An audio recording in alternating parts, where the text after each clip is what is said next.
അല്ല, ഇറാനിലെ മൊസാദും CIA-യും സംഗീസും ഒക്കെ ഇവിടെ പോയി.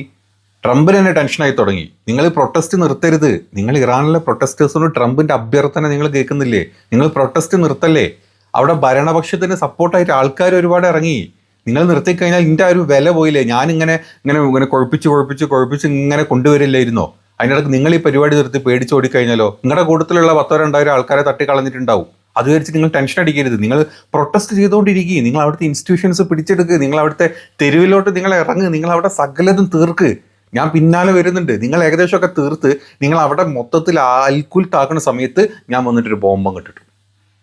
ഇതാണ് നമ്മുടെ ട്രംപിൻ്റെ ഏറ്റവും ലേറ്റസ്റ്റ് ആയിട്ടുള്ള ആഹ്വാനം. അതായത് സംഭവം പൊളിഞ്ഞു. അത് തന്നെ. അതായത് കഴിഞ്ഞ കുറച്ച് 2 ആഴ്ചകളായിട്ട് ഈ മൊസാദിനെ വെച്ചിട്ടും CIA-നെ വെച്ചിട്ടും പിന്നെ ഈ കട്ട തീവ്ര വലതുപക്ഷ ചിന്താഗതിയുള്ള, അതിപ്പോൾ ഏത് മുസ്ലിമിലാണെങ്കിലും ഹിന്ദുവിലാണെങ്കിലും ക്രിസ്ത്യനിലായാലും എല്ലാത്തിലും ഉണ്ടാവും, അങ്ങനത്തെ ആൾക്കാരെ വെച്ചിട്ട് ഇറാൻ എങ്ങനെയെങ്കിലും ഒന്ന് കുട്ടിച്ചോറാക്കാൻ വേണ്ടിയിട്ട് നടന്ന് അവസാനം ഇറാനികൾ തന്നെ പുറത്തോട്ടിറങ്ങി ഇവന്മാരെ തീർത്തു തുടങ്ങി. അതായത് ഇറാനിലെ സൈന്യത്തിനെതിരെയും അവിടുത്തെ സാധാരണക്കാർക്കെതിരെയും ഈ പറഞ്ഞ മൊസാദിൻ്റെയും ബാക്കിയുള്ളവരും തീവ്രവാദികൾ, ഇറാനിൽ കുടിയേറിയിട്ടുള്ള തീവ്രവാദികൾ നിരപരാധികളെ കൊന്നു തുടങ്ങിയ സമയത്ത് ഇറാനികൾ തന്നെ ഇറങ്ങി ഇവന്മാരെ തീർക്കാൻ തുടങ്ങി. അല്ലെങ്കിൽ ഇറാനികളെ മറ്റ് സൈന്യം ഇറങ്ങിയിട്ട് ഇവന്മാരെ തീർത്തിട്ട് കറുത്ത ബാഗിലാക്കിയിട്ട് കൊണ്ട് ചുടാൻ തുടങ്ങി. അത് കണ്ടപ്പോൾ ട്രംപിന് മനസ്സിലായി ഇത് എൻ്റെ കയ്യിൽ നിന്ന് പോയി, എന്നെ കൊണ്ട് കൂട്ടിയാൽ കൂടുന്നില്ല. ഞാനിവിടെ കുത്തിരുന്നു, നെതന്യാഹു അവിടെ കുത്തിരുന്നു ചലച്ചോണ്ട് കാര്യമില്ല. ഇനി ഞങ്ങൾ ഇവന്മാരെ ഒന്ന് സ്ക്രൂ ചെയ്ത് വിടാം. അതായത് ഇവന്മാർ പേടിച്ച് റിട്രീറ്റ് ചെയ്യാൻ തുടങ്ങി. പേടിച്ച് ബാക്കോട്ട് അടിച്ച് തുടങ്ങിയപ്പം ട്രംപിൻ്റെ ഏറ്റവും ലേറ്റസ്റ്റ് ആയിട്ടുള്ള ആ ഒരു പോസ്റ്റ് അങ്ങോട്ട് വന്നു. എന്തായിരുന്നു ട്രംപിൻ്റെ post? Iranian patriots keep protesting, take over your institutions, save the name of the killer and abusers. They will pay a big price. I have cancelled all the meeting with Iranian officials until the senseless killing of protesters stops. Help is on its way. മിക്ക president Donald Trump. അതായത് നിങ്ങൾ protest നിർത്തരുത്. നിങ്ങൾ protest ചെയ്തുകൊണ്ടേ ഇരിക്കണം. നിങ്ങൾ അവിടുത്തെ institutions പിടിച്ചെടുക്കണം. നിങ്ങൾ അവിടെ തെരുവിലോട്ട് നിങ്ങൾ ഇറങ്ങണം. അതിൻ്റെ ഭാഗമായിട്ട് ഞാൻ അങ്ങോട്ട് വരുന്നുണ്ട്.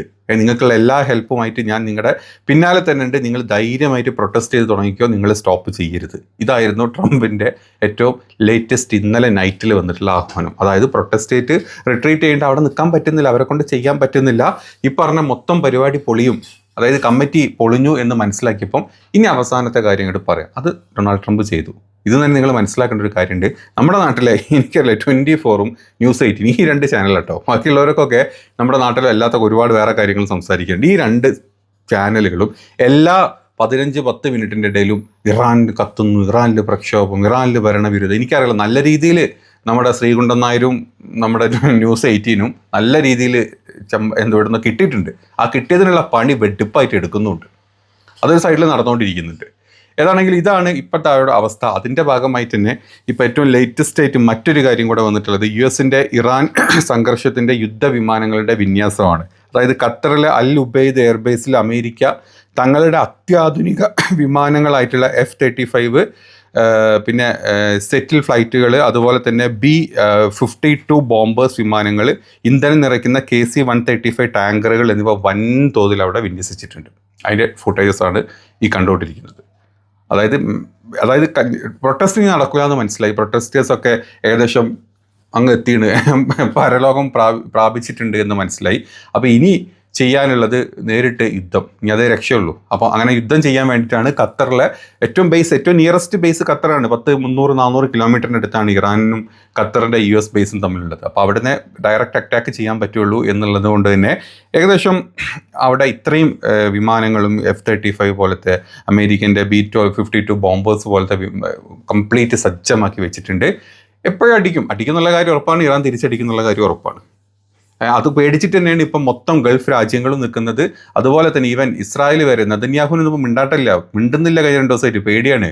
ബോംബിട്ട് കഴിഞ്ഞാൽ ഇറാൻ എത്രയും പെട്ടെന്ന് അമേരിക്കയെ കൊണ്ടത് നേരിട്ട് ബോംബിടൽ എളുപ്പമല്ല. അപ്പോൾ ഇറാൻ ചെയ്യാൻ പോകുന്നത് അമേരിക്കൻ ബേസുകളിലോട്ടും ഇസ്രായേലിലോട്ടും. എന്താ ഇതിൻ്റെ ഒക്കെ പിന്നിലെ കുത്തിത്തിരിപ്പാരാണ്?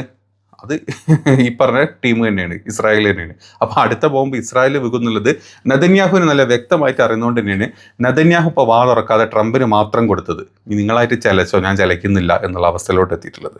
അതായത് ഖത്തറിൻ്റെ താവളത്തിൻ്റെ പ്രാധാന്യമാണ് ഇതിൽ ഏറ്റവും ലേറ്റസ്റ്റ് ആയി നമ്മൾ ചിന്തിക്കേണ്ടത്. അതായത് ഇന്നലെ ഖത്തറിൻ്റെ മന്ത്രി തന്നെ വന്നു പറഞ്ഞു, അതായത് നിങ്ങൾ യുദ്ധത്തിലോട്ട് പോകരുത്, നിങ്ങൾ യുദ്ധത്തിലോട്ട് പോയി കഴിഞ്ഞാൽ ഞങ്ങൾക്ക് അടി കിട്ടാൻ വേണ്ടി ഞങ്ങൾക്ക് എത്രയും കാലം അതായത് ട്രംപിൻ്റെ ഒക്കെ ആസനം താങ്ങി നിങ്ങൾ എന്ത് വേണമെങ്കിലും ചെയ്തോ എന്ന് പറഞ്ഞ് നടന്ന് യുദ്ധം തുടങ്ങിക്കഴിഞ്ഞാൽ ആദ്യത്തെ ചെകിടത്തടി ഖത്തറിൻ്റെ ബേസിൽ കിട്ടും. ഖത്തറിൻ്റെ ബേസ് കിട്ടിക്കഴിഞ്ഞാൽ മുഞ്ചിത്തെറ്റും ഖത്തർ. അതോടുകൂടി ഖത്തർ ഇല്ലാണ്ടാവും. 2 ബോംബ് ഖത്തറിൽ വീണ് കഴിഞ്ഞാലേ മൊത്തം കത്താനുള്ളത് ഈ ഖത്തർ എന്ന് പറഞ്ഞ രാജ്യം ആകെ ഉള്ളൂ. അതുകൊണ്ടാണ് ഖത്തർ ഇപ്പോൾ പേടിച്ചിട്ട് ഇത്രയും കാലം അമ്മമാരെ താങ്ങി നടന്നിട്ട് അവസാനം എല്ലാ പണിയും കൂടെ ഞങ്ങളുടെ തലക്ക് വരും എന്നുള്ളത് അവസ്ഥയിൽ ഖത്തർ നിൽക്കുന്നത്. അതായത് ഖത്തറിൻ്റെ താവളം ഇറാൻ്റെ അതിർത്തിയിൽ നിന്ന് ഏകദേശം 200 മുതൽ 300 കിലോമീറ്റർ മാത്രം അകലം മാത്രമാണ് ഖത്തറിലെ ഈ സൈനിക താവളത്തിനുള്ളത്. അമേരിക്കയുടെ ഏറ്റവും പ്രധാനപ്പെട്ട ഏറ്റവും വലിയ ഒരു സൈനിക ബേസും കൂടാണ് മറ്റേ അൽ ഉബൈദ്, ഈ ഖത്തറിലെ സൈനിക ബേസ് എന്ന് പറയുന്നത്. അപ്പോൾ പ്രതിരോധ നടപടികളായിട്ട് മിസൈൽ ആക്രമണങ്ങളെ പ്രതിരോധിക്കുന്നതിനായി ജനുവരി 13 US സെൻട്രൽ കമാൻഡ് ഖത്തറിൽ ഒരു പുതിയ ഏകോപന സംവിധാനം കോർഡിനേഷൻ സെല്ല് വരെ ആരംഭിച്ചിട്ടുണ്ട്. ഏത് തരം മിസൈൽ വരാൻ ചാൻസ് ഉണ്ട്. അപ്പം അതുകൊണ്ട് അതിനെ പ്രതിരോധിക്കാൻ എന്ത് ചെയ്യണം എന്നുള്ളതിനെ പറ്റി ഒരു കോർഡിനേഷൻ സെല്ല് വരെ ഖത്തറിൽ US ആർമി ക്രിയേറ്റ് ചെയ്തിട്ടുണ്ട്. അത് മാത്രമല്ല ഖത്തറിന്നും അല്ലെങ്കിൽ മറ്റ് USA നിന്നൊക്കെ ഇറാനിലോട്ടുള്ള യാത്രകൾ കംപ്ലീറ്റ്ലി സ്റ്റോപ്പ് ചെയ്യാൻ പറഞ്ഞിട്ടുണ്ട്.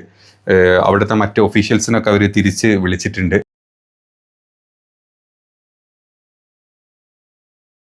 അതായത് ഇനി ശിഖണ്ഡിപ്പട വെച്ചിട്ട് മുന്നോട്ട് പോകാൻ പറ്റില്ല. പ്രൊട്ടസ്റ്റേഴ്സിനൊക്കെ തീർത്തു തുടങ്ങിയിട്ടുണ്ട്. ഇനി നേരിട്ട് യുദ്ധത്തിലോട്ട് പോവുക, 2-3 ബോംബ് കൊണ്ടിടുക, തിരിച്ച് 4 ബോംബ് ഖത്തറിൽ പൊട്ടിയാലും സൗദിയിൽ പൊട്ടിയാലും ഇപ്പോൾ UAE പൊട്ടിയാലും കുഴപ്പമില്ല, അത് അവന്മാർ നോക്കിക്കോളൂ. ഞാൻ അവിടെ തടിവെക്കുമല്ലോ. US നേരിട്ട് ഇപ്പോൾ ഒരു എന്താ പറയുക, ഇറാൻ അവിടെ നിയറസ്റ്റ് ബേസും കാര്യങ്ങളൊന്നും ഇല്ല നമുക്കറിയാം. അവിടെ പോയി നേരിട്ട് ബോംബ് പൊട്ടിക്കാൻ കഴിയും. എത്രയും കിലോമീറ്റേഴ്സ് അപ്പുറത്ത് കിടക്കുന്ന US ബോംബ് പൊട്ടിക്കാൻ എളുപ്പമില്ല എന്നുള്ളത് അറിയാം. അതുകൊണ്ട് തന്നെ ഇനിയിപ്പോൾ അറബ് രാജ്യങ്ങൾ അല്ലെങ്കിൽ തന്നെ ഈ അറബ് രാജ്യങ്ങൾ ഈ US ഇസ്രായേലും തട്ടിക്കളിക്കാനുള്ള വെറും പാവകൾ മാത്രമാണ്. പൈസ കൊടുത്തു കഴിഞ്ഞാൽ അല്ലെങ്കിൽ പൈസൻ്റെ മേലെ ഇങ്ങനെ ജീവിച്ച് വലിയ വലിയ കാറിൽ നടന്ന് മന്തിയും തിന്ന് iPhone 17 കൈ പിടിച്ച് നടക്കുക എന്നല്ലാണ്ട് ആ ടീമിനൊന്നും അറിയില്ല. അവർ ആ പണത്തിൻ്റെ കൊഴുപ്പിൽ മാത്രം ജീവിച്ചു പോകുന്ന ആൾക്കാരാണ്. അതും കഴിഞ്ഞ് ഒരു നയതന്ത്രപരമായിട്ടൊരു യുദ്ധമോ കാര്യങ്ങളോ മറ്റ് ഇഷ്യൂസോ വന്നു കഴിഞ്ഞാൽ അതിനെ നേരിടാനുള്ള കെൽപ്പ് ഈ കൂട്ടത്തിലുള്ള ഒരൊറ്റ അറബ് കൺട്രീസിനും ഇല്ല എന്നുള്ളതാണ് സത്യം. അതുകൊണ്ട് തന്നെ അവരെ കൊണ്ട് ഈ പരിപാടി നടക്കില്ല. അതാണ് നമ്മളിപ്പോൾ ഏറ്റവും മുമ്പിൽ കാണുന്നത്. അതുകൊണ്ട് തന്നെ ഒരു യുദ്ധം ഉണ്ടായിക്കഴിഞ്ഞാൽ അവന്മാർക്ക് അടി കിട്ടിക്കോട്ടെ, അത് US എന്തെങ്കിലും ചെയ്തോട്ടെ എന്നാണ് US വിചാരിക്കുന്നത്. ചുരുക്കി പറഞ്ഞാൽ അമേരിക്ക കൊണ്ടുവരുന്ന ഏത് ഭീതികൾ അല്ലെങ്കിൽ ഏത് യുദ്ധ എന്താ പറയുക സംവിധാനങ്ങൾ നേരിടാൻ ഇറാൻ സജ്ജമായിട്ടുണ്ട്. തിരിച്ചടിക്കാനുള്ള കാര്യത്തിലും ഇറാൻ അവരുടെ കാര്യങ്ങൾ സജ്ജമാക്കി വെച്ചിട്ടുണ്ട്. ഇതിൻ്റെ ഇടയിൽ കുടുങ്ങിയിരിക്കുന്ന മറ്റ് ഈ പറഞ്ഞ നമ്മുടെ ഈ മിഡിൽ ഈസ്റ്റേൺ രാജ്യങ്ങളും ബാക്കിയുള്ള ആൾക്കാരുമാണ് പെട്ടിരിക്കുന്നത്. ഇന്ത്യ അടക്കം പെട്ടിട്ടുണ്ട്. കാരണം ഇറാനെ സഹകരിക്കുന്ന രാജ്യങ്ങൾക്ക് മേലെ താരിഫ് വീണ്ടും ട്രംപ് കൂട്ടി. നമ്മുടെ മോദി അണ്ണൻ ഇതെല്ലാം കൂടെ എടുത്ത് വാങ്ങി അവസാനം ഇന്ത്യ എപ്പോഴാണ് മൊത്തത്തിൽ പൊട്ടിപ്പൊളിയുക എന്നുള്ളത് നമ്മൾ ലേറ്റസ്റ്റ് ആയിട്ട് കാണേണ്ടി വരുന്ന മറ്റൊരു കാര്യമാണ്. ഇറാനിലെ ആളുകൾ ഏറ്റവും കൂടുതൽ അവിടുത്തെ ഭരണത്തിന് സപ്പോർട്ട് ചെയ്ത് മുന്നോട്ട് പോകാൻ തന്നെ തീരുമാനിച്ചിട്ടുള്ളത്. അവിടുത്തെ എന്താ പറയുക സൈന്യമാണെങ്കിലും അവിടുത്തെ റെജിമെൻ്റാണെങ്കിലും കംപ്ലീറ്റ്ലി അവർ തുറന്നു പറഞ്ഞു കഴിഞ്ഞു, നിങ്ങൾ ഏത് യുദ്ധം കൊണ്ട് വന്നോ ഞങ്ങളായിക്കൊള്ളാം, ഇനിയിപ്പോൾ ഞങ്ങളെ തീർത്താലും വേണ്ടില്ല, തിരിച്ച് 4 ബോംബെങ്കിലും നിങ്ങളുടെ നാട്ടിൽ കൊണ്ട് വിടും എന്നുള്ള അവസ്ഥയിലോട്ട് ഇറാൻ അവരുടെ മൈൻഡ് സെറ്റ് ചെയ്ത് കഴിഞ്ഞിട്ടുണ്ട്. ഇതൊന്നും അറിയാണ്ട് ജീവിക്കുന്ന കുറേ ആളുകൾ ലോകത്തിൻ്റെ പല ഭാഗത്തുമുണ്ട്. ഇത് യുദ്ധമായി പുറപ്പെട്ടു കഴിഞ്ഞാൽ എല്ലാവരും അതറിയുകയും ചെയ്യും, അതിൻ്റെ പാഠം പഠിക്കുകയും ചെയ്യും. യുദ്ധം ഒന്നിനും ഒരു പരിഹാരമല്ല. The base reportedly hosts more than 10,000 US soldiers, making it one of America's largest and most important military hubs in the Gulf. Its approximately 4,500-meter runway allows heavy aircraft, including B-52 strategic bombers, to take off with large payloads and full fuel loads. Al-Udeid is central to US operations in the Middle East, especially for US Central Command, which uses the base as a regional nerve center. The Qatar base also houses combined air operation centers that oversee missions across roughly 21 nations, coordinating airspace, targeting, and deconfliction.